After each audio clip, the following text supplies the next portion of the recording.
This is Undaunted.Life, a man's podcast. I'm your host, Kyle Thompson. Let's get into it. All right, guys, we've got a special guest on the podcast today. His name is Brody Malone. So he is an Olympic gymnast who represented the United States in the 2020 and the 2024 Olympic Games. And he was the leader of the team, I guess you could call him the leader, of the bronze medal winning team in the 2024 Summer Olympics in Paris.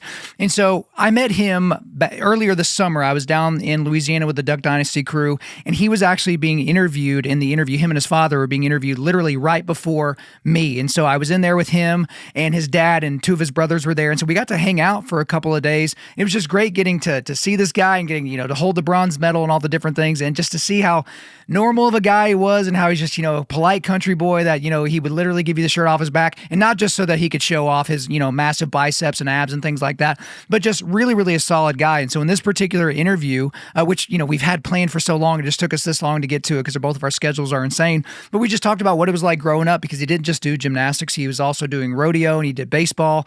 But at the age of 12, he kind of had two things that happened. One, he decided to pursue gymnastics as opposed to the other two sports.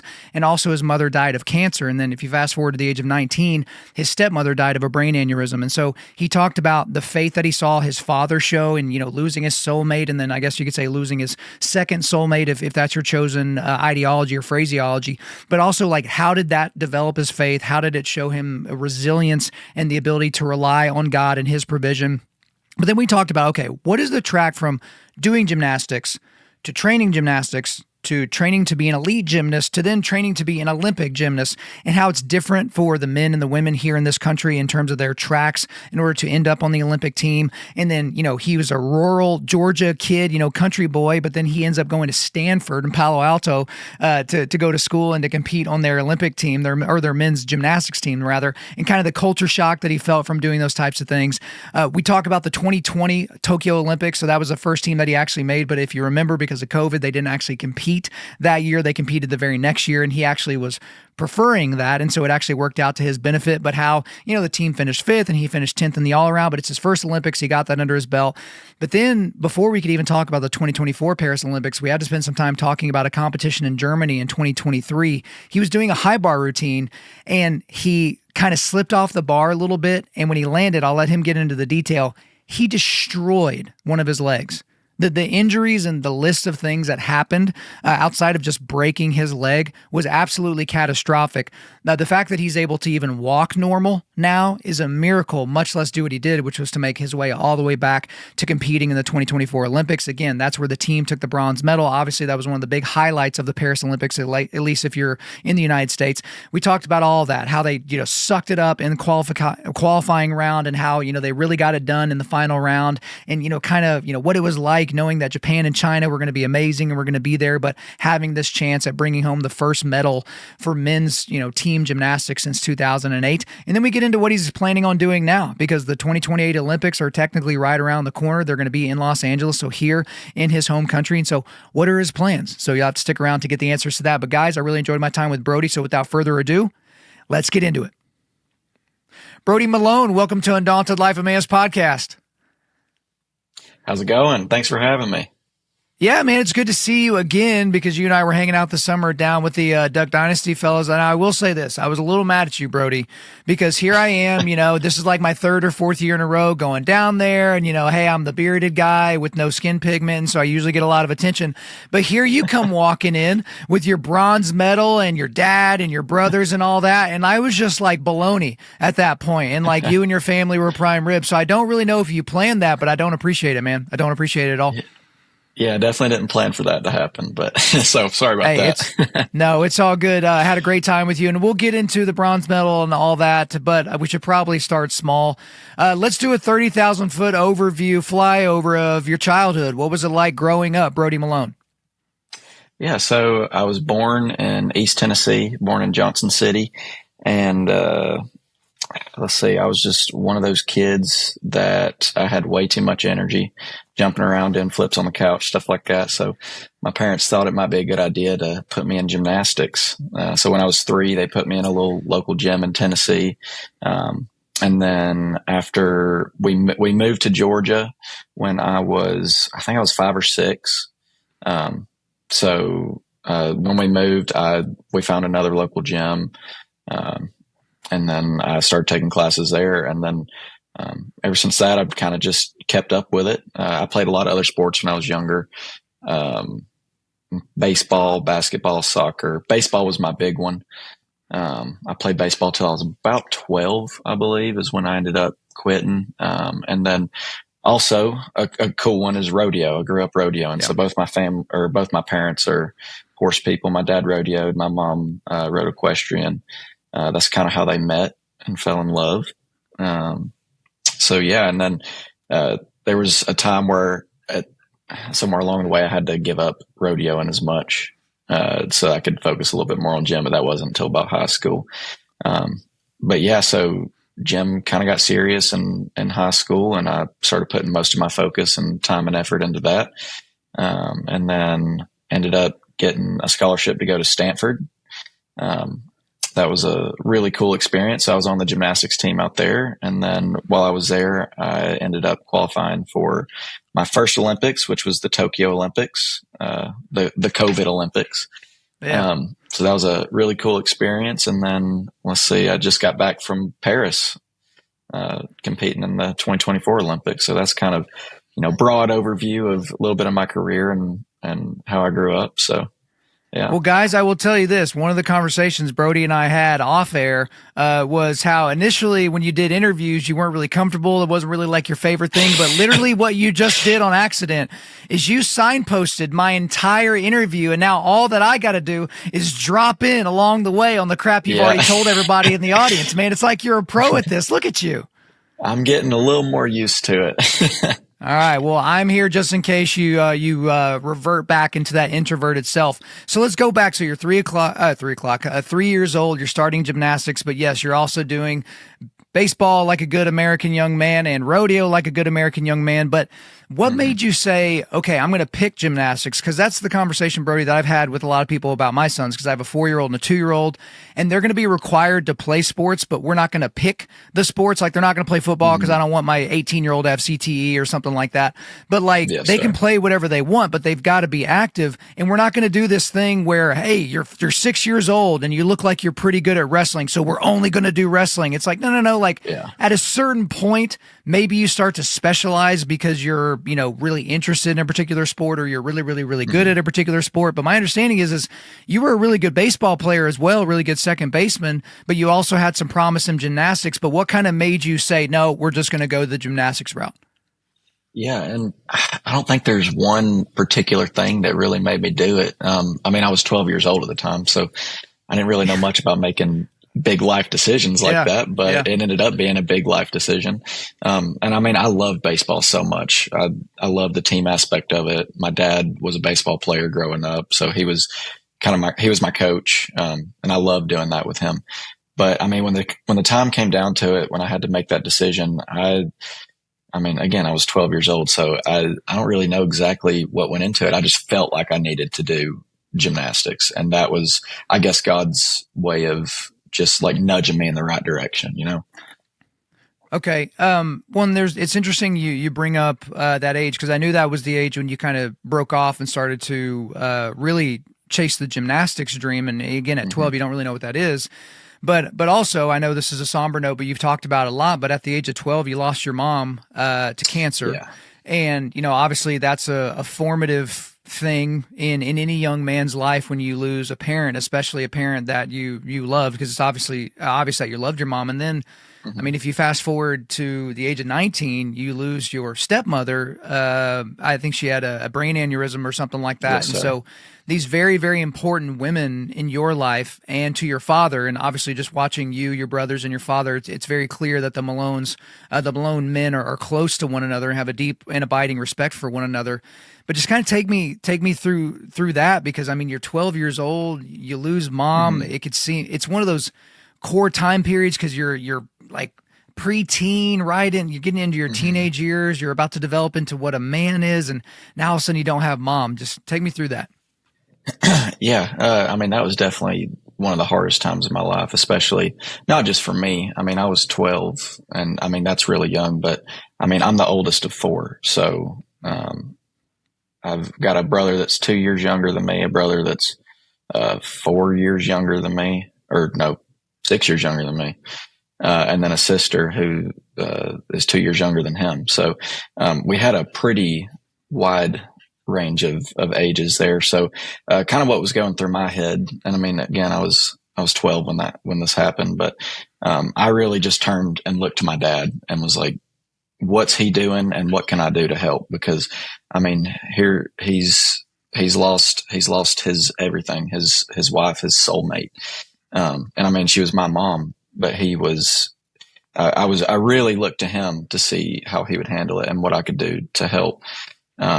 And he was honestly our family's rock. So when after my mom passed away at the time, he was a high school agriculture teacher. So once she passed, he quit that so he could raise us. And I think that was a really pivotal moment, or a pivotal decision in his life and for our lives as well, his kids. So him quitting his job allowed him to spend way more time with us and like actually be there to raise us. So I got to see, how it affected him and, how he handled it. And he's a phenomenal role model. And I think you should probably have him on one of your podcasts too, because he has quite the testimony to tell. Yeah. And he's pretty good at telling it. So. Well, I'd love to have your dad on, so we can probably knock that out in 2025. But tell me a little bit, because you've already mentioned God, and your faith and your relationship. But with and there's really no but here. But with a lot of kids, when they experience something like this, it shakes whatever's at their core, whatever's at their foundation. Mm-hmm. And so for some families, it's Christ. For some families, it's just this generic morality, or for some families, it's what I call country music theology, where it's like, hey, we listen to country music and occasionally vote Republican, and God's pro those things, and so we get to go to heaven, mm-hmm. right? Those types of things. But for you, I mean, I guess what was your faith before this happened with your mom? How did that affect your faith afterwards? Because that's another thing that was apparent with the Malones. It's just this deep and abiding faith in Christ and the finished work that happened on the cross. So take me through that. Yeah, and I will say, just to preface it's not an uphill journey. You've got, and especially in terms of faith, I mean, you've got your ups and your downs, but something that I saw, and I mean, we went to church when I was younger. And I mean, I was baptized when I was saved and baptized when I was like 8 or 9, something like that. So, I mean, I had faith and I knew God was there. Did I understand what God was doing at the time? No way. And I don't think my dad did either, but my dad was really the role model and how we handled that situation, as I was saying before. So I watched him turn into a deeply faithful man, at a young age. And that really, really encouraged me to continue in my walk. Now I will say, as I grow up, I mean, the faith journey is like this, and, going through high school and college, it's definitely had its ups and downs, but I'll say, I mean, my faith right now is as strong as it's ever been. And a lot of the reason for that is just having my dad as a role model and seeing the way he's handled these adversities in life, these trials and struggles, and come out in a stronger relationship with God than he had before. Brody, if I may, I want to dig in just a little bit more on that, because most people, the idea of soul mates, I mean, if anybody ever married the wrong person, then that messed it up for everyone, because that gal was meant for that guy, so that guy's going to have to marry this gal now who was meant for that guy, and it just kind of all falls apart. But just colloquially speaking, in terms of soulmates, people don't typically lose their soulmate when they're younger, right? If anything, it's kind of like, after, either a divorce or a very, very, very long relationship, and, somebody has to die first. But most people don't have to experience and endure losing their soulmate or losing their life mate twice. And your dad did that twice in a span of less than a decade.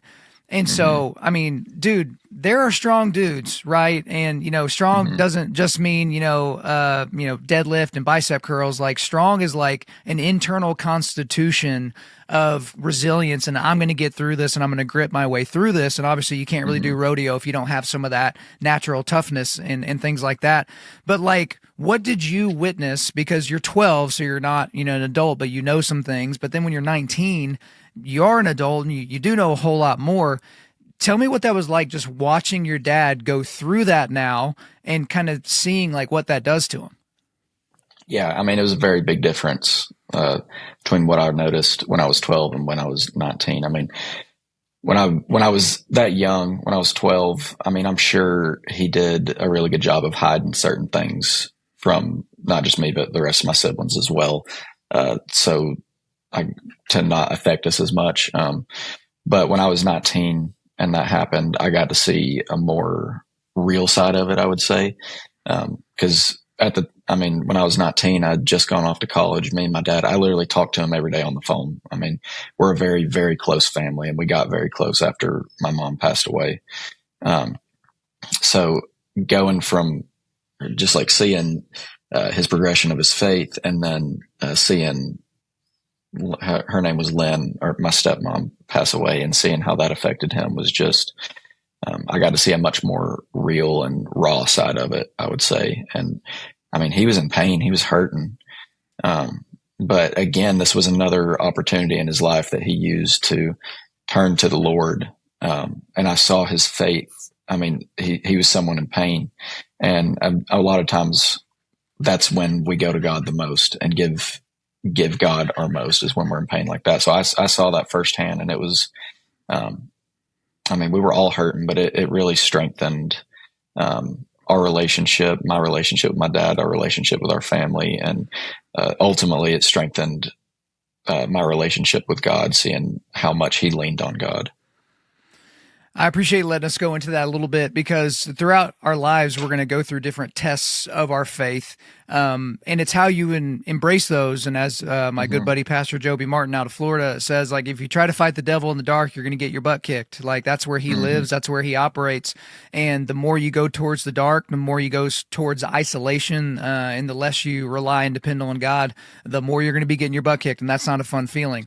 So I want to get back into what, elite gymnastics training is like, but you kind of had maybe a little bit of an attack of faith, because here you are, Georgia country boy, and then here you are now, you go to Stanford. Okay. So now you're not only, across the country, you're in California, and you're in an area of California that can be a cesspool when it comes to morality or even just the cleanliness of the streets that you're walking on. But here you are at Stanford. You're there to do your gymnastics things, what we'll get into, but just talk to me a little bit about the culture shock and the expectations. Because I remember we're sitting down at dinner and you tell me the story about how you opened the door for a lady, like your first day on campus, and she kind of looks at you like, toxic masculinity. And you're just like, yeah, what? Wait, what? Like, I just thought I was being chivalrous and opening the door for you, ma'am. I wish you had a cowboy hat on so you could have tipped your cap to her and called her ma'am on the way and just really jack with her. But tell me a little bit about what that was like. Yeah. That was, honestly, at the time, it was like a complete 180, just culture switch. You can just imagine, going from rural Southern boy in the South to, Palo Alto, California. It was pretty wild, but I will say I learned a lot from it.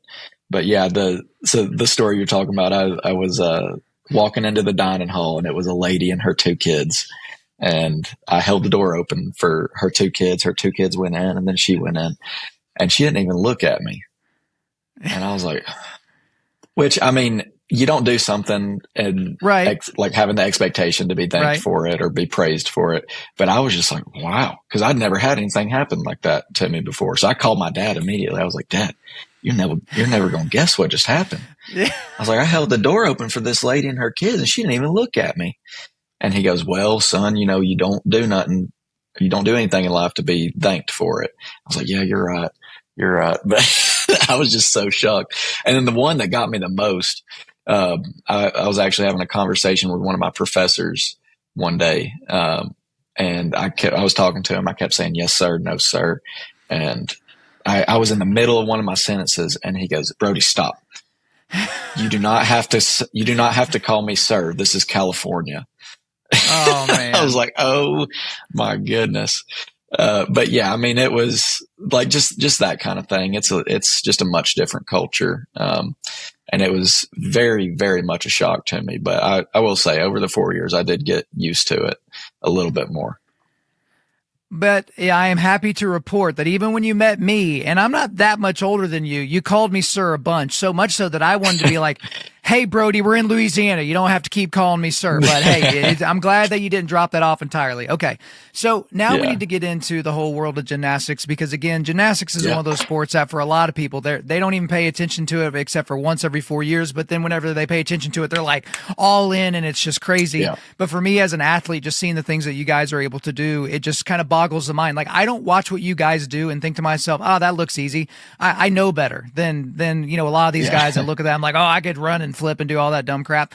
But there's a big difference, Brody, between doing gymnastics, between training gymnastics, and then training to be an elite gymnast, and then training to be an Olympic gymnast. These are all huge jumps along the way. So let's just start at the age of 12, and let's just talk about, okay, we're doing gymnastics now. What does that mean for your training regimen? What does that mean whenever you realize, okay, there's something here, we're going to train to be elite, and now it's like, hey, it's not just elite, we're going to do this collegiately, and then, with men's gymnastics, if you're good collegiately, you do end up looking at the Olympic route where it's a little bit different for the gals. So take us through that. Yeah, so, I mean, when I was 12, I mean, I made the decision to want to do gymnastics full time pretty much. I still rodeoed a little bit. But I mean, as far as the training regimen and stuff like that, it didn't really change at the time I'd switched gyms. So the first gym that I went to and, when we moved to Georgia, actually closed their boys program. So they turned into a girls only gym. So I had to switch gyms. So I went to Cartersville, Georgia. That was where our gym was at. And I mean, honestly, that was a blessing because I got blessed with some really phenomenal coaches. So it wasn't until about, I would say 14 or 15 when I really decided that I wanted to pursue it at a top level. I mean, I knew I wanted to do good and go to college and stuff. But when I was 15, that was the first time that I made the junior national team. And that to me was like a huge accomplishment. And that motivated me so much. Cause I just wanted it more and more. And I pretty much barely made the team. So once that happened, I just got so motivated. I was like, all right, I'm giving all my energy and effort every day in the gym. And we'll see where this goes. And, the first step after that was, deciding which college I wanted to go to and go in that route, and just getting good enough to make it to college. So went through the rest of high school.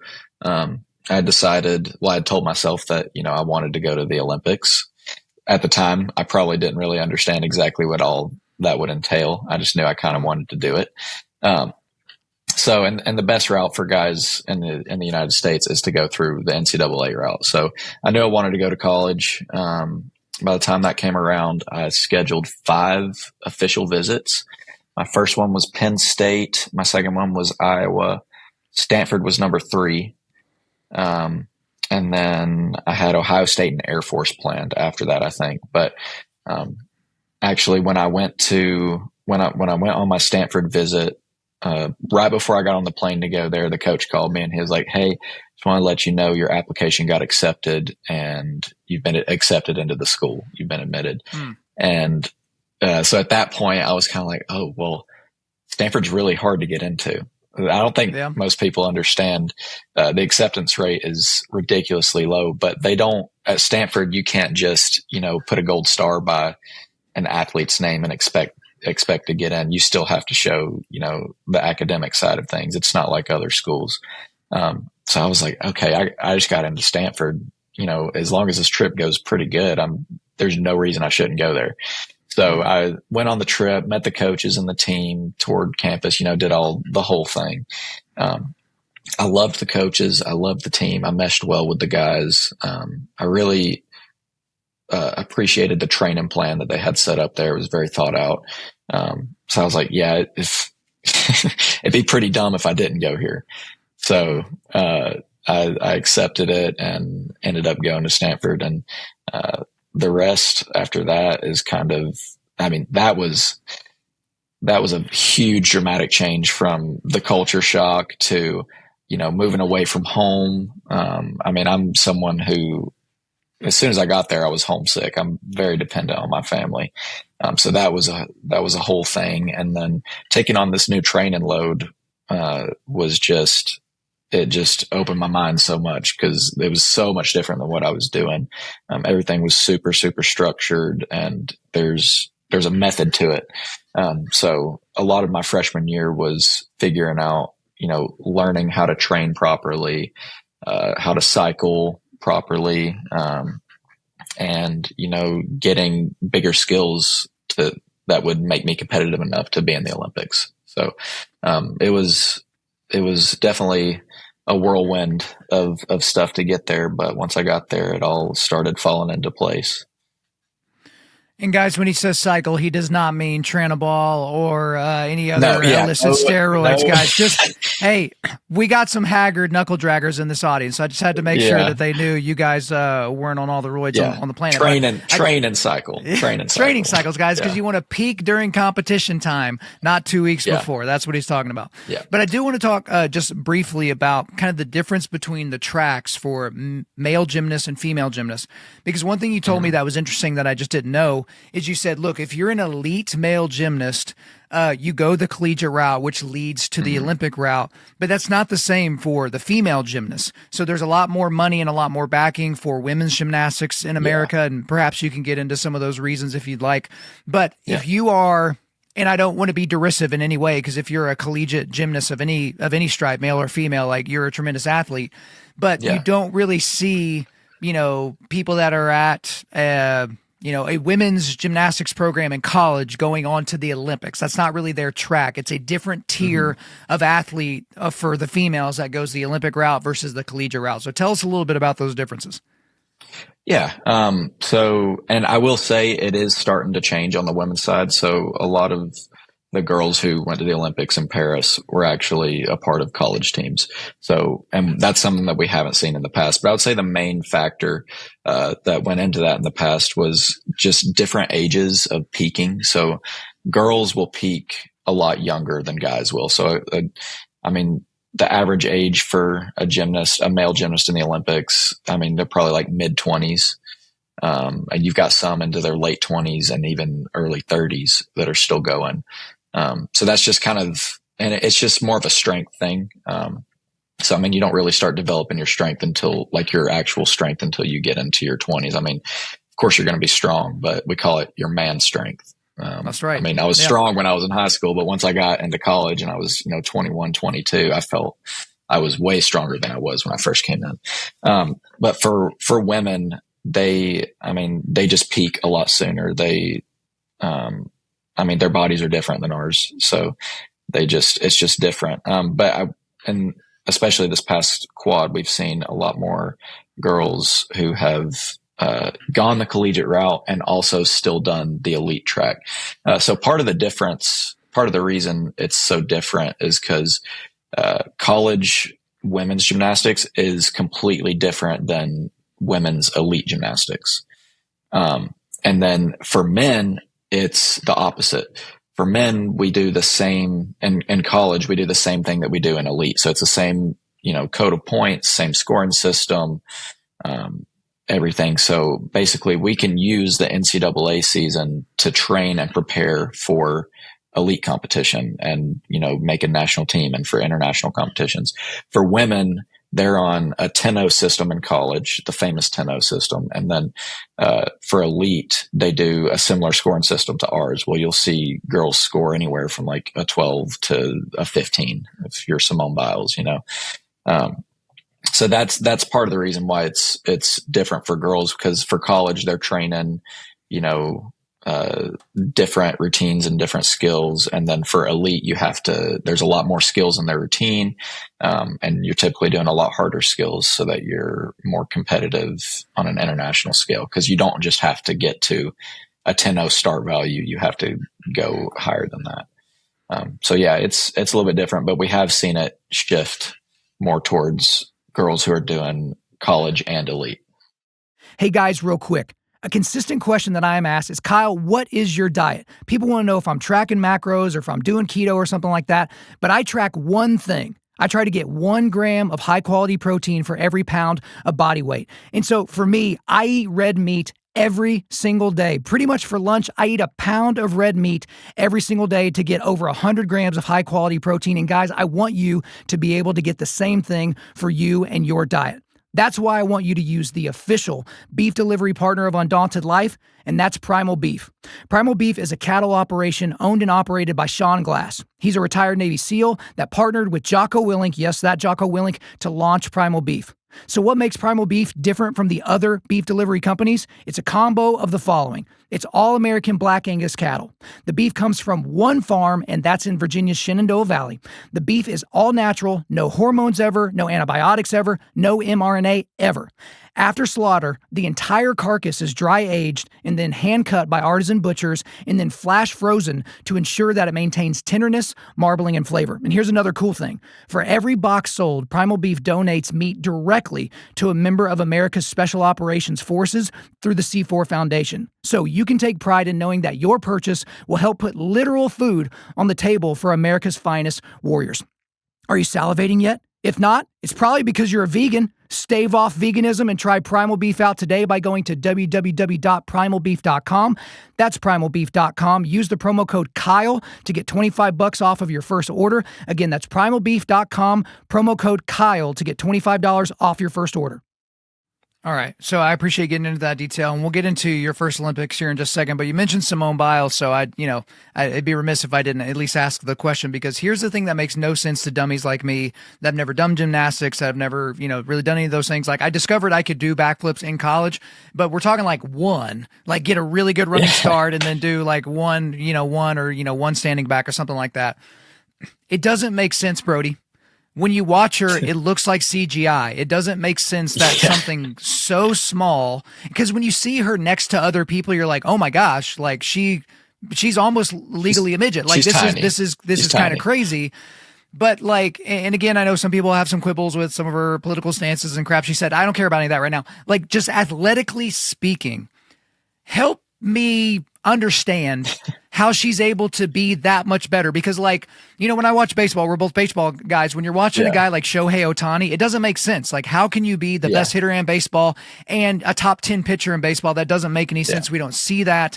I'm trying to think of anybody else, like a Michael Jordan. Like, how could he possibly, when he was on the court with these other greats, like, Patrick Ewing and Charles Barkley and Karl Malone and John Stockton, how could he be that much better than all these guys? But Simone, the gap between her and the next gal is bigger than any other gap that I can think of off the top of my head, except for maybe John Jones in MMA when he was in his like elite peak, just running through the entire division. I just can't think about it. Help me. Yeah. She is, I mean, the simplest way to put it, she is hands down the best female gymnast that there ever was or probably will be. She's got a level of just power and explosiveness that is just so far ahead of all the other girls in the world. It's really no competition. It's really insane. I mean, I'm sure you've seen her floor routine, just how powerful she is. I mean, she does a triple double in her floor routine, which is like, I don't even do that on my floor routine. That's a really freaking hard skill. And triple double, just for people who don't know, is a double backflip with 3 twists. So it's ridiculously hard. And there's not even a lot of guys that do that skill. So, I mean, just her level of power is insane. And because of that allows her to do a lot harder skills than the other girls. And that, in turn raises her start value so high that, I mean, she can just blow everyone out of the water. There's only one girl that I know of that could really give her a run for her money. And Andrade? and it, yeah, Rebecca Andrade or something. I butchered that Yeah, name. from Brazil. Yeah. She's from Brazil. Yeah, from Brazil. She is the closest one for sure. And it's still like Simone would have to mess up a couple of times and Rebecca would have to have a really, really good meet, to do that. I mean, you kind of saw that at the Olympics and, Yeah. all around finals. I think Simone had a fall somewhere or some mess up. And then Rebecca was kind of getting close. But yeah, I mean, the only way to explain it is she's a beast. She's just on another level from everyone else. And it's going to be really hard for other people to catch her. Yeah, I'll say this whenever watching her, she's so good she looks bored. And so that's the thing is like when other people were being really good, like they didn't look bored, they still look like they were trying hard, but she just doesn't look like she's trying hard at all. So, all right, let's get into it's crazy. Let's get into the Tokyo Olympics. So, obviously 2020, everything kind of falls apart. So, you become an Olympian, which is amazing. So, I want to hear that story, but you don't get to compete in 2020. But you're trying to peak for 2020, but then they cancel the games. And then there's kind of like this lull and this, kind of arrested development. Like when exactly are we going to do this thing? It ends up happening in 2021, but you're an Olympian, right? So you get to do all the things, the opening ceremony, you get all the polo clothes and you get to compete. So what was it like becoming an Olympian, having to wait the COVID year and then finally getting to compete for your country in 2021? Yeah. So this is probably going to be a little bit of a controversial statement, but let's go. I love those. Those are my favorite. I was actually glad that the Olympics got postponed a year. It just, for me, I mean, for a lot of people, it might have hurt them, in their athletic careers, as far as like how they're cycling, not on steroids, but like their training cycles. That's right. Be careful. But yeah, so for me, just going into 2020, from 2019 to 2020, I was going into my sophomore year at Stanford. I was trying these really big routines, with big skills that I hadn't done for very long. So, my plan was to use the NCAA season, which is January through April, I believe. Just use all of those competitions to train these upgraded routines that I'm going to be using for the Olympics or to try to make the Olympics. And it really, to be honest, it really wasn't going well. I was struggling a lot, especially with my high bar routine. I had a couple new big releases in there that it just seemed like every competition, I just couldn't put a routine together. So when COVID happened, they kicked us out of Stanford. Everyone had to go home. I kind of got a little bit of a break without doing gymnastics. I actually really enjoyed it because as soon as they kicked us out, a few weeks later, it was turkey season and I did nothing but hunt turkeys for that entire season. So that was really awesome. I enjoyed that. It was a nice break from gymnastics. But once things started settling in a little bit, it was time to get back in the gym. And so I found some local gyms that I could work out at. And then, I eventually ended up moving down to Texas with a couple of my Stanford teammates. I think there was like 6 of us down there.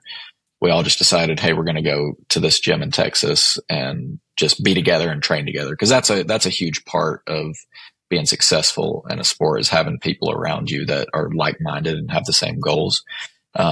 And I mean, I was pretty much just training by myself. It was me and one other dude in Georgia. So I was like, okay, I need to, as much as I like being home, I need to, make the right decision and move to Texas to be with my buddies and teammates. So I would say that entire time where I was training and getting ready, I just used that as just time to hone in on those skills. So I was still training the same routines with the same skills, but I had pretty much an extra year to get them under my belt and get them so comfortable and solid. So that's why I think that extra year was a blessing for me because it really helped me mature and, understand the skills that I was doing and just get more numbers under my belt. Cause gymnastics, it's a numbers game, especially when you're doing skills like that. So, leading up to the Olympics, we had another NCAA season. I came back. I think I got back on campus at Stanford and it's like end of January or February because Stanford was being really wishy-washy about letting us back. And so when I finally went back, we had to do I think it was either a 7 or a 10-day quarantine. So I couldn't even go in the gym for however long it was. So we pulled, equipment from the gym that we could fit in our little, dorms that we were in, like a floor pommel horse and mushrooms and parallettes and stuff. So we could do some kind of workout, but yeah, after that, it all pretty much came down to, all right, this is the Olympic year. It's actually happening this year. I got to focus in. And my training got super serious. And like I said, I used the NCAA season to get really comfortable with my routines. And then I ended up doing really well at USA championships and Olympic trials that year and made my first Olympic team. And it was a pretty incredible experience.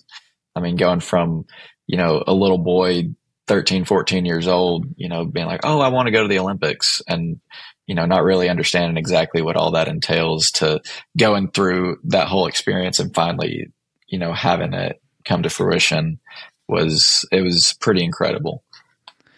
So Brody, just in general, most of us will never be in pressure cooker situations where the pressure is so high on us to perform. Like when most people do their jobs, there typically aren't thousands of people watching in person and millions of people watching around the globe. It's usually just maybe our boss or our cubicle mate or something like that.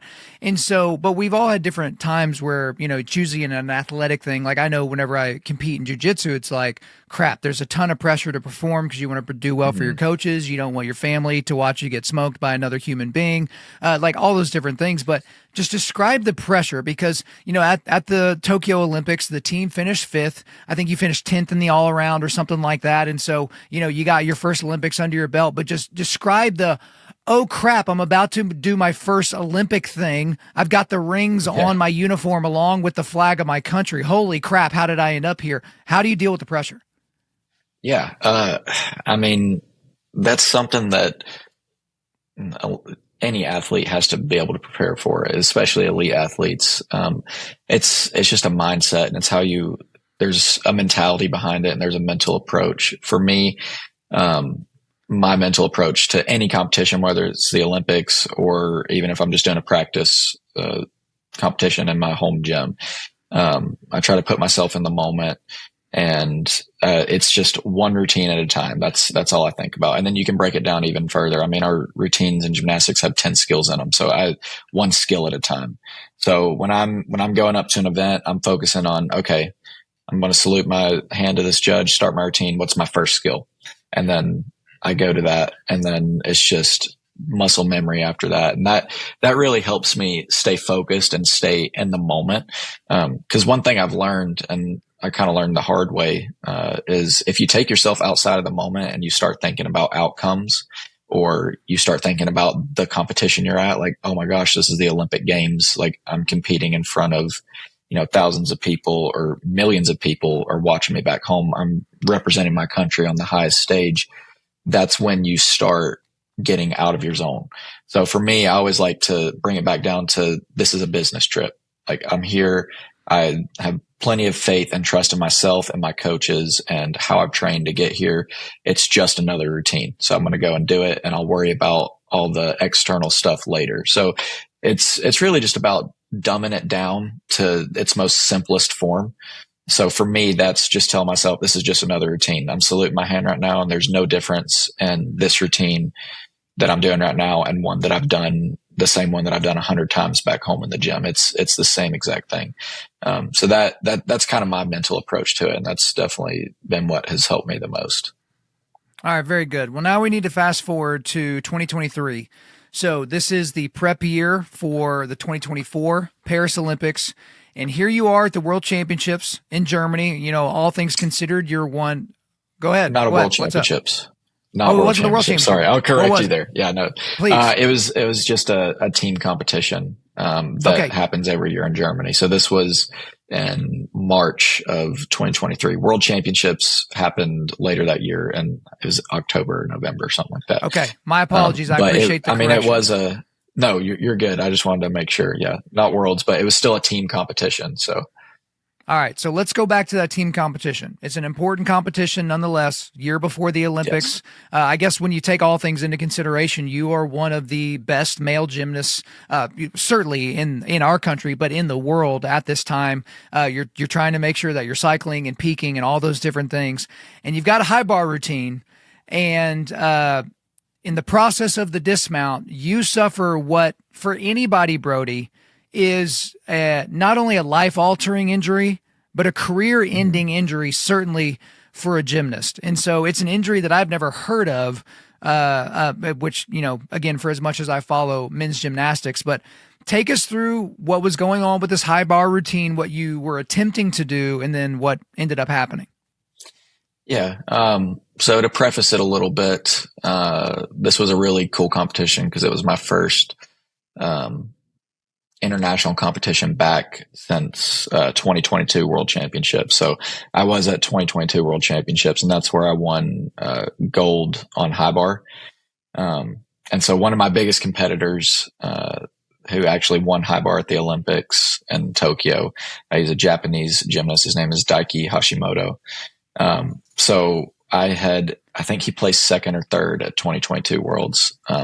And he was at this competition in Germany. So this was the first time that I had seen him and competed against him again since World Championships. So in my mind, I was like, okay, I got to do it. I got to do it again. I got to beat this guy again, It's just my competitive drive coming out. I'm pretty competitive, if you couldn't tell.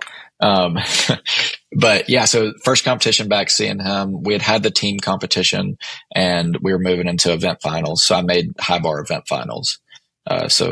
And he was also in it. So going into it, I was just like, all right, I got to do this. And to be honest with you, it was one of my best routines that I've done. I go through the whole routine. All my releases were caught really well. I was doing, some, that we call them tuck half and tuck full on high bars, like where you hike through and shoot up. But those are all like angle skills. So you want to hit perfect handstand. If you go past, you get deduction. So I hit all my releases good. I hit those, end bar skills like perfectly in handstand.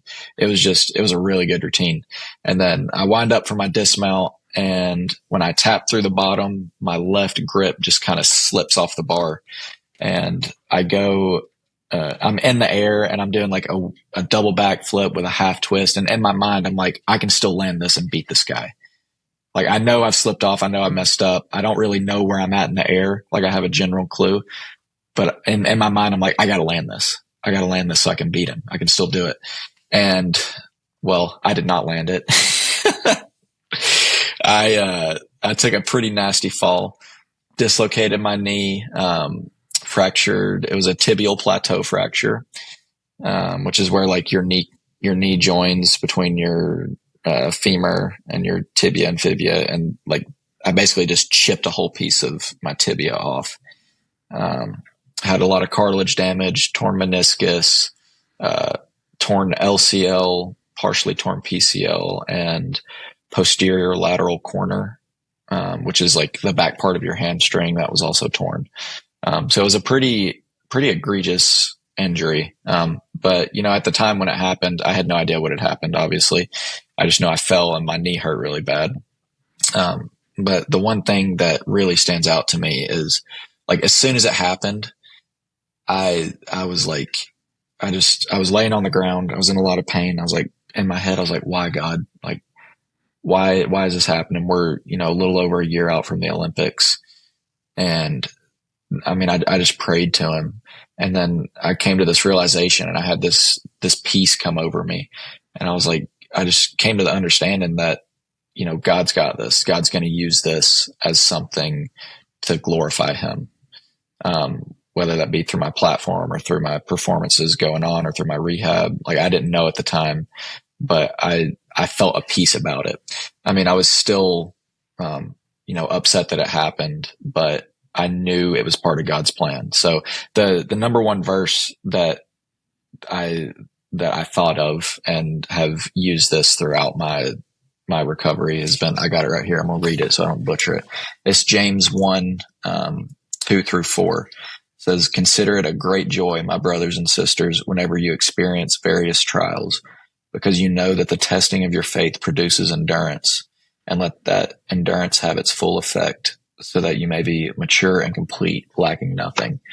That was, so when I read that, I think my dad actually told me about that verse after it happened. And I was kind of mind boggled by it, because here I am going through this huge trial. I mean, this is the worst injury I've had in my career. Before this, I was very blessed to not deal with a lot of major injuries, but here's something that could potentially end my career. And I read this verse and I'm like, wow, I'm supposed to be happy right now. Like, it tells you, consider it a great joy when you experience trials. I'm like, wow. So I kind of had to reframe my mindset around that and twist it around. And I mean, once I realized that God's going to be using this for something, then it was a lot easier for me to consider it a great joy, because I mean, I wasn't super happy about it when it happened. Right. So yeah, I mean, it was definitely one of the hardest things that's happened, in my life athletically, just going through that. But, I knew, and I had a peace about it, that it was all going to be okay, and it would be used for God's glory somehow. So Brody, with that in mind, what was the prognosis immediately? Because you destroyed everything. You essentially didn't have a functioning leg at that point. Did the doctors basically say, hey man, we can piece you back together, but you're never going to do this whole gymnast thing again? Like, what was the immediate prognosis? Yeah. So, I mean, when I got to the hospital in Germany, it was a lot of, I mean, I got x-rays, CT scan, all of that stuff. But, the number one thing was, getting back home to the US. So I had my first surgery in Germany. They didn't fix anything wrong with my knee. They just put an external fixator on. So they put 2 rods in my shin bone, 2 rods in my femur, and they were sticking out of my leg, and they were all connected by metal. So it was basically just to lock my leg in place so that I could travel home. But once I got home, that was when we kind of figured out a little bit more about what had happened. I had my first surgery where they fixed my meniscus, my tibial plateau fracture, and there was some cartilage damage. So they did what's called a microfracture procedure, where they drill a bunch of holes in your cartilage to try to stimulate growth. But other than that, we didn't really know what ligaments were torn or messed up. Because I couldn't get an MRI because of the swelling. So they basically just went in and fixed that stuff and was like, okay, we'll wait until the swelling goes down to get an MRI to see exactly what's wrong with the other side of your knee, basically. So, I mean, there was a period there where we didn't know the extent of the injury, didn't know what was torn. So I didn't know what my recovery process was going to look like, and whether or not I would be able to make it back in time to go to the Olympics. So that week was definitely stressful. But I tried to take it as it came, So once we figured that out, or once we got the MRI, we figured out everything else that was done, and we got a little bit more detailed timeline of what it would take to come back. And, when I would have I had 3 surgeries total. So I had another reconstructive surgery, and it was June 14th of last year. So we got all that figured out. And then at that point, it was just about, all right, we've got to do as much as we can with what we've got, and while also not, hindering my leg in any way, hindering the recovery. So there was a lot that went into it, and it was quite the journey for sure. But a lot of it is just, I mean, again, like I said, I felt that peace knowing that God was going to use it for something. So, I had that. It was at that point, it was about, being willing and able to put in the work to get back to where I knew I needed to be.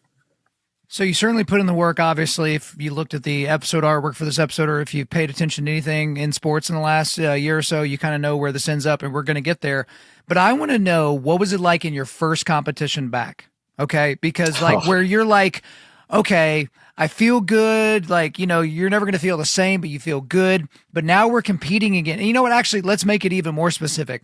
Your first high bar routine, where you have to jump off this preposterously high bar and land preposterously hard on the ground. What was going through your head? at that moment? Yeah.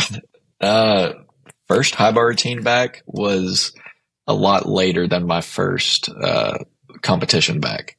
So I'll backtrack a little Okay. bit to the first Yeah. competition back, if that's okay. My Yep. first competition back was, I believe it's either January, February of this year. And at this point, I still could barely do landings. So I did pommel horse, P bars, and rings. I did a P bar routine with just a back tuck dismount, super, super easy. I didn't do any dismount on my rings routine. I literally just lowered down and hopped down. So it was more just about getting out there and, getting a competition, feeling the competition nerves again. That was, for me, that was a pivotal moment in this journey, because it was like, okay, because I mean, of course, when you're going through this stuff, you're like, you always have those thoughts in your head, like, am I really going to be able to do it? Am I actually going to be able to come back and make this happen? And then when I had that first competition, I mean, I'm not gonna lie, I cried a little bit. I mean, I shed a Yeah. tear. I was so Don't blame happy. you. I was so happy. I remember my first event was P bars, and after my P bar routine, I hit a good one. I went up to my physical therapist who was with us there, and I just hugged his neck. We were both crying. I just told him thank you so much. It was a really emotional, great day. But yeah, so after that, it was kind of just like slowly progressing back to being able to do, full dismounts uh, and all that, and floor and vault was a big one. But yeah, my first high bar routine back was USA Championships, and that one was a really good one. So we started. Where did we start? And I'm getting my events messed up. We ended on high bar, first day of USA Championship, so it was the last event, and it ended up being a really good routine. I had a great set. I stuck my dismount, and I'm not usually one to celebrate. I don't know if anyone out there has watched me in my competitions. I like to be pretty stoic, not show a lot of emotion. But I mean, it was last event. I stuck my dismount. I hit a really good high bar routine, and I just let it loose. I was first one back, and I felt like I killed it, and it was, oh, that was so awesome. I was just going around hugging everyone, like all my coaches, my teammates, our trainers, like just because so much had gone into that one routine. The last high bar routine I had done was in March. It was over a year, and to come back and be able to do that was like, I'm getting kind of emotional talking about it right now. It was phenomenal. But yeah, the mental approach behind it is just like, after my injury, I tried to make it a point once I got back to high bar to not let the injury scare me, because it was a fluke accident. I mean, that kind of stuff doesn't happen every day. And I mean, it was a fluke. So I just tried to treat it as, it's a fluke. I don't need to be scared of it happening again, because I mean, that's the only time that's ever happened to me in my career. Like, why should I be scared of it? So, I mean, I'm not saying that I wasn't scared of it the first couple of times, but Right. I mean, when you're an elite athlete, you have to be able to put yourself in the mindset of like, I got this. I know what I'm doing, and you just got to be able to trust yourself. So there was a lot of that went into it as well. Well, I appreciate you getting into all that detail. And obviously you made the 2024 Paris Olympics. You made it all the way back. You just gritted your way all the way through with help, of course. And so we get to the 2024 Olympics. Just real quick, did you see the opening ceremonies? Because I know everybody was talking about it, but weren't y'all like already like getting ready to compete and all that? Were y'all even there? Yeah, we didn't go to the opening ceremonies. So our first day of competition is always the next day after opening ceremonies. So we usually opt to stay in our hotel and get recovery and prepare for the next day. No reason to get in a boat and get rained on and all that in the middle of the dirty Paris River, whatever the crap they had going on there. But so we get there. You're at the 2024 Olympics, and I don't really know what the expectations were for you guys going in, but at this point, the U.S. men's team hadn't won a team medal since 2008, so it had been a long time. But my understanding is that y'all kind of sucked it up during qualifications, right? I know that's kind of being like not so generous, but none of y'all seemed to compete the way that you wanted to during the qualifications. So whenever you're going into the final rounds of everything, I mean, were y'all optimistic, pessimistic? Because I mean, at the end of the day, you guys did find a way to winning the bronze medal, and it was just this incredible team performance that ended with, you know, the pommel horse guy. I can't pronounce his last name, but Steven the pommel horse guy. And everybody kind of recognized him and him going viral for only being the pommel horse guy and all that kind of stuff. But like, what was it like going into that final round, and then how did you guys end up being able to put it together to where you could go home with some hardware? Yeah.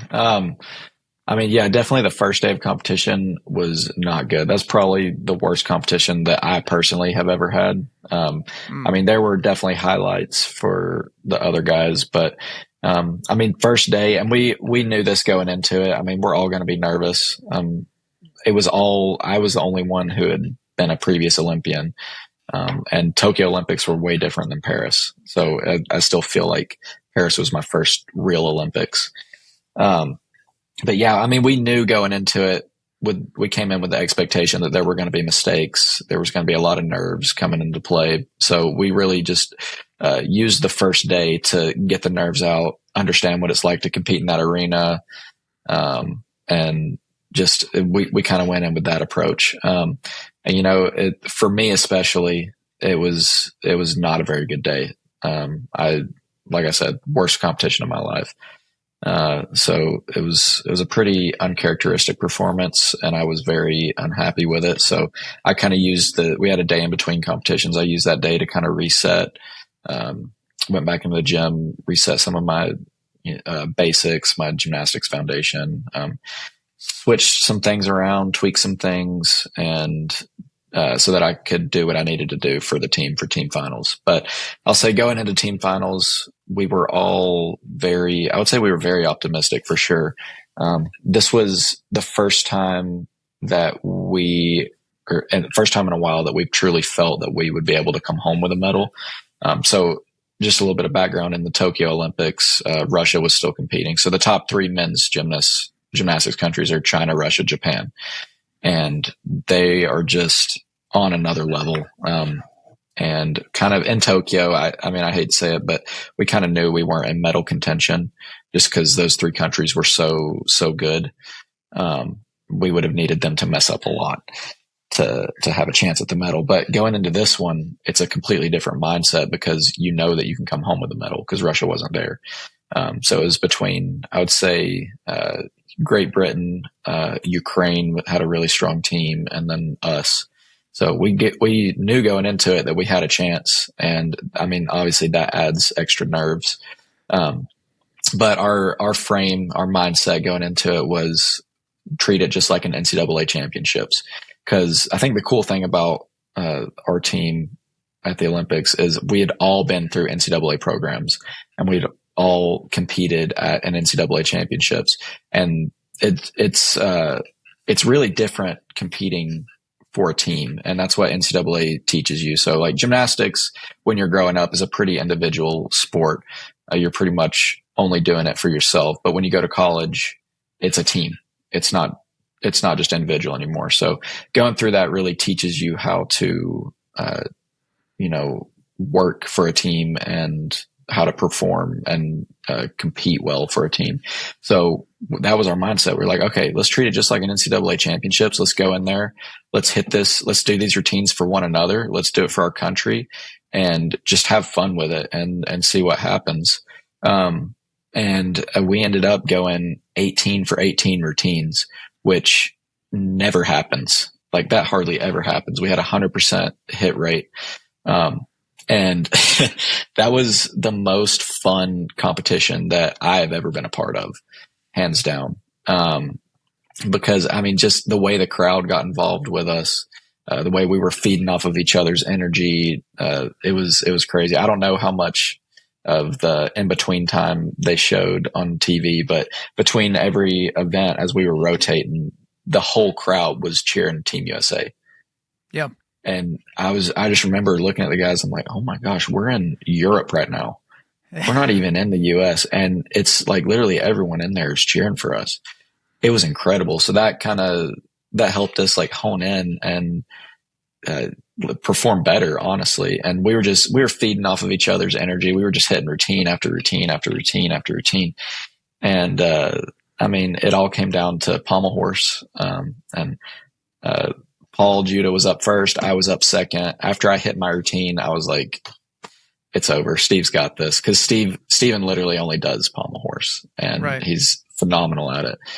So I knew we had gone 17 for 17 at that point. And like I said, I don't normally go crazy at competitions. I like to keep it pretty cool. I went wild after my routine. Y'all went crazy. Y'all went nuts. And then so watching Steven go up and just slam that routine and come off. I mean, I couldn't help myself. I mean, we were going crazy. I think at one point I picked Steven up and I was like jumping up and down with him.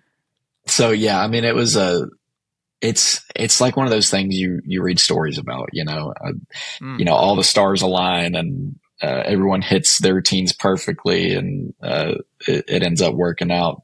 So, I mean, to be a part of that was just incredible. And I mean, just thinking back at it, I can't help but smile at, you know, what we did. It was pretty awesome. Well, it's a tremendous accomplishment. You could definitely tell that there was a true camaraderie between you guys, because when you watch the elite teams like Japan, Russia, and China, it looks like coworkers, right? So they're all kind of coworkers, and they're kind of doing this thing, and they're just hoping, you know, if they're the Russians, that if they fall off the pommel horse, that they don't end up getting black bagged and sent to Siberia or something like that. And so you don't have to respond to that. That was my comment, not yours. But Brody, we're running out of time here, so we'll have to make this the last question of the day. I appreciate all this detail, but the obvious question for any Olympian is, okay, so what's next? Are we doing 2028 in Los Angeles? It'll be here technically in your own backyard, because you're technically a Californian sort of now, even though you're a Georgian, all the same things. But, you know, what does the future look like for you? What are you going to be doing? Yeah, so to be honest with you, I haven't decided if I'm going to continue or not. Well, no one knows listening. Just tell me. Just tell me what your plans are. No one else is paying attention. Come on. My plan right now, my number one priority is getting married. I get married in May. So right now I'm taking some time away from gym, you know, set some other things as my priorities for right now. So right now is getting married and, you know, being there for that, and being there for my fiance and my soon to be wife. And we'll see what the Lord has in plan. I've had a few interesting opportunities come up. Don't know what they will lead to, but I mean, gymnastics is always something that, I mean, I'm not going to count it out of the picture for sure. So we'll see, but definitely for right now, take some time away from it, you know, rest, recuperate, just let my mind relax a little bit, and we'll see what happens. Okay, very good. Well, I appreciate you letting us weave in and out of a lot of details on all this stuff, Brody, but that's all for me. Is there anything else you want to get off your chest? I think I'm good. We covered a lot of stuff. Yeah, we covered a lot of ground, and the only thing you and I have left to do is we have to shoot some birds at some point at the same place. Yes. So we've got to make sure we get that on the calendar. All right, Brody, we'll talk again soon. Yes, sir. Sounds good. Thank you. There you go, guys. I hope you enjoyed my time with Brody. But before we let you go, we are going to do a quick resilience boost. At Undaunted.Life, our mission is equipping men to push back darkness with content that forges spiritual, mental, and physical resilience. So I've got a YouTube link for you today. So this is Brody Malone's Olympic performance. So this is basically all of his rotations in the final round, which was one of the biggest reasons why the United States was actually able to bring home the bronze medal. So you can check that out in the show notes. Thank you for listening to this podcast. Wherever you're listening to this, please subscribe, rate, and leave us a positive 5-star review. If you want me to come speak live at your event or on your podcast, just shoot me an email to info@Undaunted.Life. That's info@Undaunted.Life. Follow us on Instagram and like us on Facebook, and check out our website for everything else, including how to donate to keep more content like this coming your way. Just go to www.Undaunted.Life. And as always, we want to thank the band Holy Name for allowing us to use their music for our content. The music on this podcast is their song Perpetua, which is off their self-titled debut album on Face Down Records. The links are in the description. I'm your host, Kyle Thompson. Remember, keep pushing back darkness, keep forging spiritual, mental, and physical resilience, keep seeking the Lion of Judah.